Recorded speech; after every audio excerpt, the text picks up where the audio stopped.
Find f dot dr. And that's the same thing as finding the integral of, that should be a c there, f dot t ds,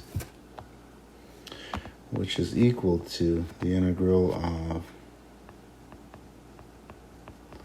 f of rt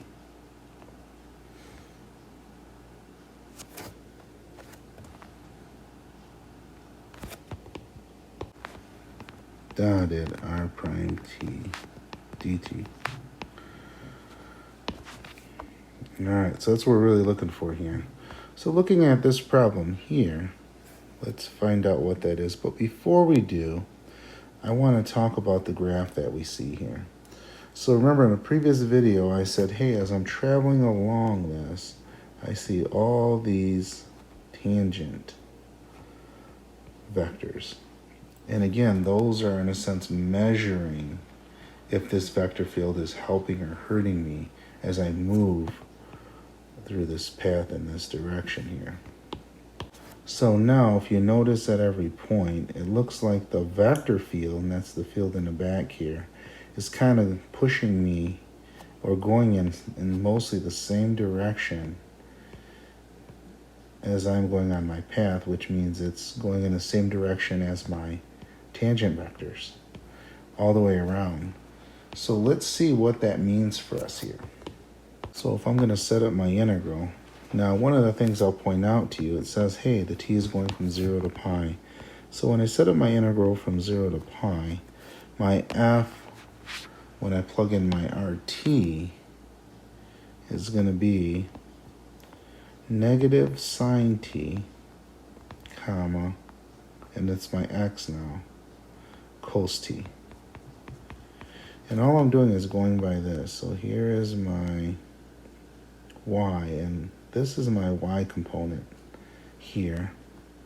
So there's my y, and there's my x, and that's why we see the cos there. So I just want to point that out to you where everything's coming from so far.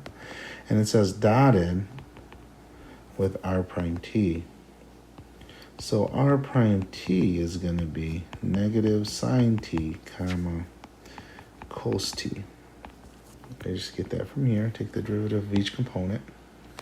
And that's going to give me then a negative sine t cos t, all right, dt. So this equals the integral from 0 to pi. Now I got to multiply those. So negative times a negative here is cosine. Dot product is just multiply component-wise and add them together.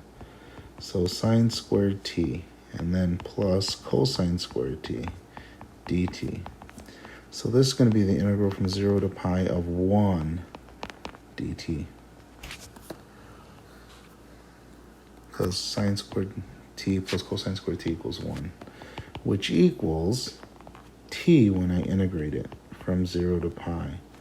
So my answer here is going to be pi, which is positive. Now let's look back at what we've seen in the graph here. Now if any point on here as I go around here and I look at all of it collectively, and I can see, hey, everything is helping me. It's pushing in the same direction as my tangent vectors. Therefore, this should be a positive value. Now, if they were going in the other direction here, then I could say here, I'm probably going to have a negative value. And if you remember the last video, if you watched it just recently, you'll see that this had a negative 17/5. And that's why I said it hurt us more than it helped us as far as these vector fields. So the vector fields, how's that vector field acting on that particle on that path, and as it continues on that path? And that's the idea. If it's behind me and pushing me, you can think of it like the current of water. If I'm in the water and I'm going with the current, it's going to help me along. So that would be more of a positive work, or I could call it work, or just a positive a value for the line integral. And not just any line integral, a vector line integral. So that's what I wanted you to see in this video. It's just what this means for us.